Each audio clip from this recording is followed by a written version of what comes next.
All right, guys. Well, all right. So this morning, I was in the middle of doing a video, and somebody called, and it cut off, and I was planning on doing the second half, and then I went to go do stuff with my family. But I will say this, and this will affect you positively. I got the deal, went through today. It's happening. It's fucking happening. I spent so much time on that shit. It's over a year. Working on it for a year, trying to make it happen, rejection, it not happening, things going bad for me. And it happened, and it's happening. Like, it's actually in motion, like, it's really happening. I can't disclose too many details about it, but I pretty much cried today in happiness, you know? When something really, really good happens, and that doesn't happen that often. You have a kid, you get married, you decide you don't feel like you're a dude anymore, so you cut your dick off. You're like, I'm a chick now. Hey, man. Or, hey, ma'am. Hey. I'm a chick. When stuff like that happens, you cry because you're happy. And when I'm happy, it translates to every single aspect of my life, and this is a big part of it. I didn't check the comments today. I can only imagine what people said. If there's even, I haven't even checked how many people are still Patreon subscribers. I'm like, God, I don't even want to know. I don't want anything to burst the cloud that I'm on. Because I was going on some speech. Like, I'm going to do better, and this thing has been pretty time consuming. Not just like the actual time of it, but just as the kind of energy that goes into like thinking about it, having to do this, having to go to do this meeting, having to do, there's been a lot of emotional, intellectual, there's been sometimes I've probably come like 46, 47 times last month, and it's been related to this. I'm stressed out. I'm like, fuck, I'm wigging out, man. I gotta come. And then I come and I'm like, I don't care anymore. Fucking just jizzed out all my worries. No, it's not funny. Point is goddamn, and I did something that probably 96% of people that move to this city try to do, and very few people do. And I did it today. I'm really proud of that. And, I don't give a fuck what you say about me, man. For the people that support me, I love you to death. For the people that criticize me, I don't know why you pay monthly to do that. I will say this, though. It is my obligation to provide entertainment, content, et cetera, and I need to live up to that side of it. So let's just get into the story. Let's not do the long introduction, the recap stuff. I was just starting to get into, like, crazy shit that was going on on the phone. I don't even know what we were talking about. I think we were talking about my necrophiliac friend. Not really a necrophiliac. That was like his... Sorry, I just plugged in my phone. You know how, like, when you plug in an iPhone, if you don't do the charger on the right side, it doesn't plug, or like it won't start charging. But the way that I have it positioned from the wall, and because I have the video recording right now, I don't know if it's recording or not. So if it cuts off again, dude, I'm gonna be mad. But let's get into the story. So just know I had a really good day, and that's gonna affect me positively from this point forward. I mean, it's not the kind of thing where like, boom, you're a millionaire or whatever. But just knowing that I made that happen is just mind blowing to me. And when I'm allowed to say everything about it, I will. But goddamn, dude, I fought hard for that shit. I'm glad I got it.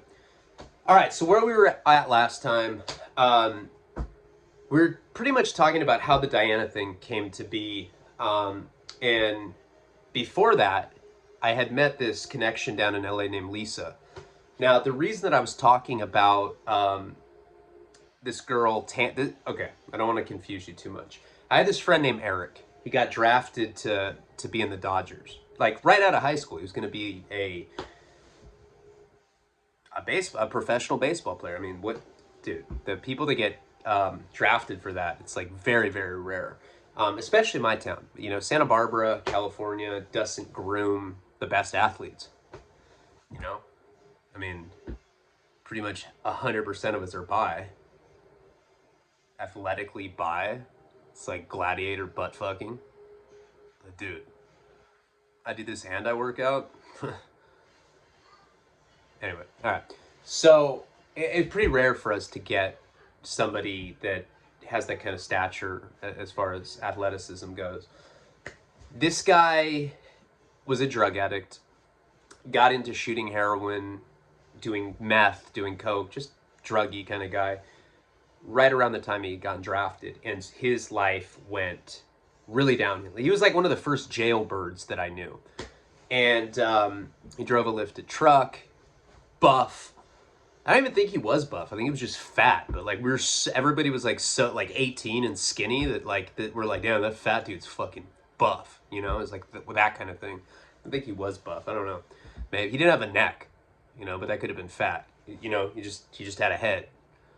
He fucked a lot of really pretty girls, and we would come to find out that this guy fucked women and had them wear makeup and pretend that they were dead while he had sex with them, which I don't know.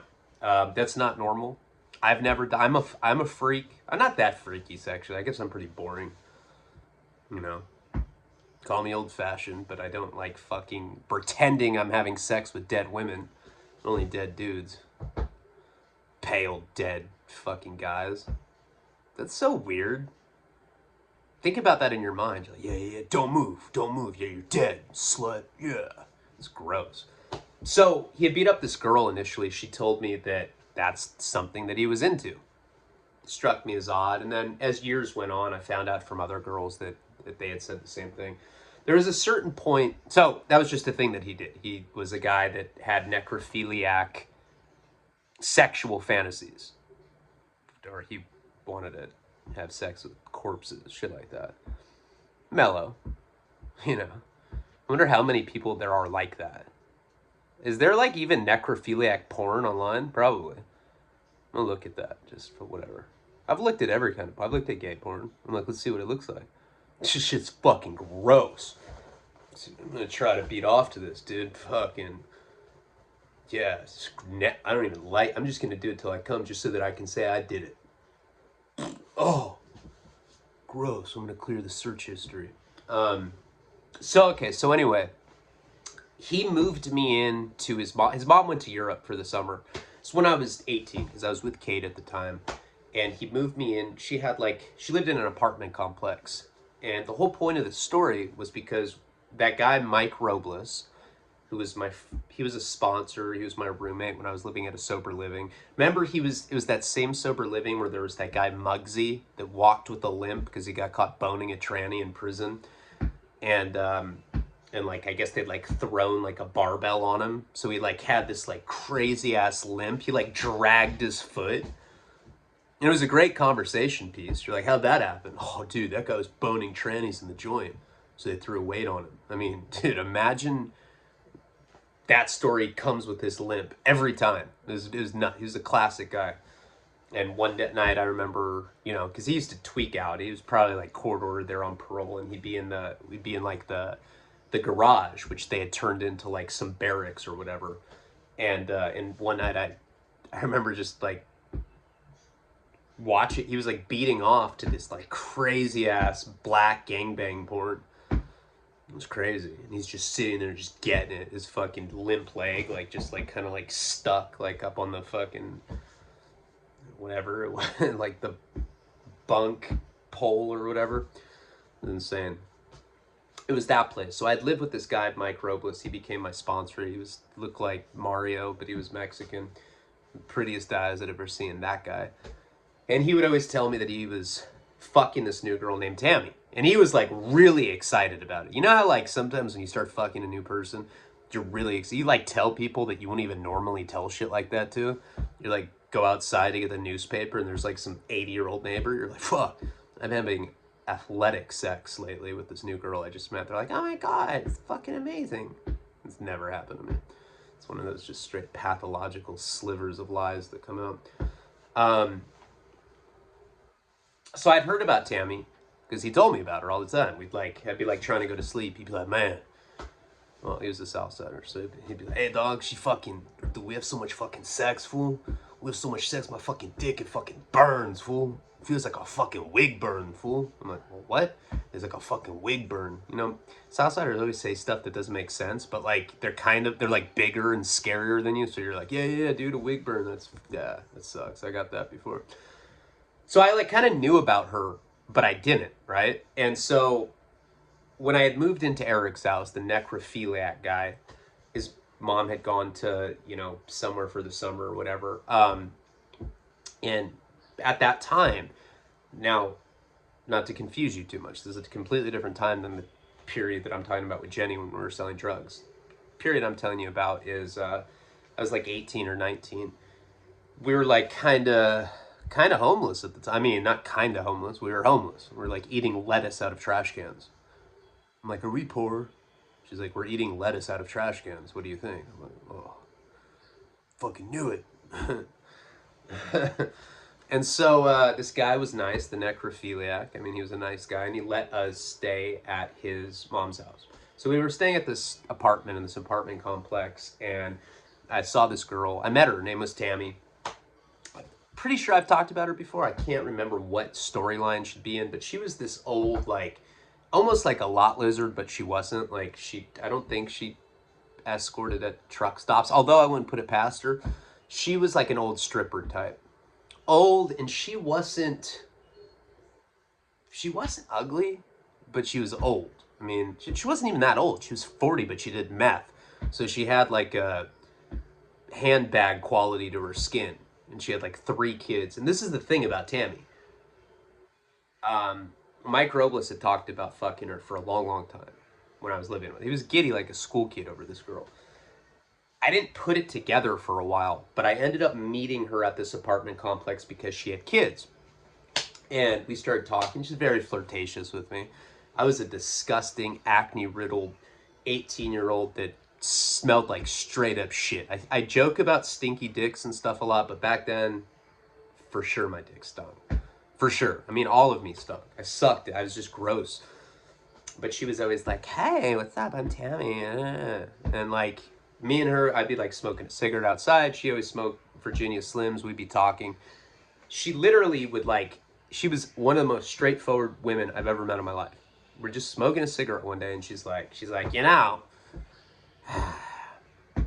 what kind of goddamn shit I got to do to stay at this complex? I got to suck the landlord's cock. It's fucking foul. He's got a mole on his ball sack. It's fucking disgusting. Sometimes my kids are in the same fucking room. I don't know where she was from. Somewhere on the East Coast. I think she's from Philadelphia, if I remember correctly. So she was basically sucking off this landlord at this apartment complex. Now, we were just staying there for free because my friend Eric's mom was in Europe. But, and I'd never seen the landlord. I mean, she would just tell. That's like one of the first conversations I ever had with her. She's like, yeah, I just fucking suck his cock, and, it's fucking disgusting. It smells like mothballs, whatever it was. So I start hanging out with her pretty frequently. Now, at this point in my life, back then I'm 18, 19, whatever it was. That's after we had stolen that's after I'd stolen the savings bonds from my family. So I'd gone through this gnarly coke run. I mean, hardcore, like doing like, I had a kilo and we like just did it all. And we were into smoking crack back then, and we weren't too into meth. But we were getting meth from this guy named Scott. Not to be confused with the Scott from the How I Made $500,000. Is that where we are? I don't know where the fuck we are. I'm just telling you a story because I thought of one that I thought was good. Somewhere in this time period. This guy Scott had introduced us to meth when we were homeless. And one thing that I realized about meth and why it's so compatible with being homeless is because you can stay up and you don't you don't have to go to sleep at 9 p.m., 10 p.m. like at a park. On meth, you can go to sleep at like 9 a.m. on a beach where there's light out, where you don't risk getting butt fucked by like a janitor or something. Because that happens. Janitors find you and they're like, ugh. They kind of poke you with their stick to see if you're passed out, and then they take their overalls down and they butt fuck you. It's happened to me. So what? So meth was very compatible with me being homeless, and she's one of the first people that I started using with, because you know how that is. You start doing a new drug, and you kind of cling on to people that do them all the time. She was this 40-year-old stripper chick with a fucking accent, and she did meth all the time. She had these 2 kids. It was really sad. Her husband was doing life in prison for like slitting her throat or something. She had like some big ass scar. I don't know. She lied a lot, so I don't know what the real situation was with that. But I started doing a lot of meth at her house.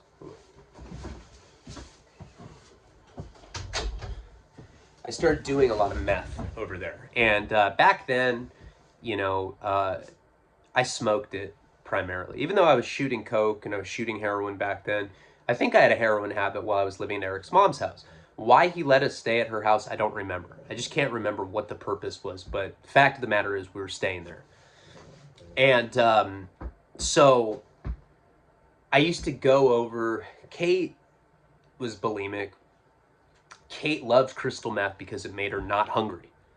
So it suppressed her appetite. She loved that.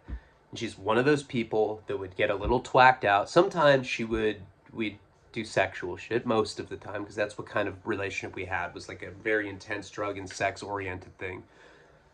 But a lot of times she would do meth and she would just get tweezers and pick herself. A lot of people do that on meth. Okay. So I'd get bored because I'd be like, hey, let's fuck. And she'd be like, hold on, I gotta get this. But she'd be like just picking a non-existent stuff.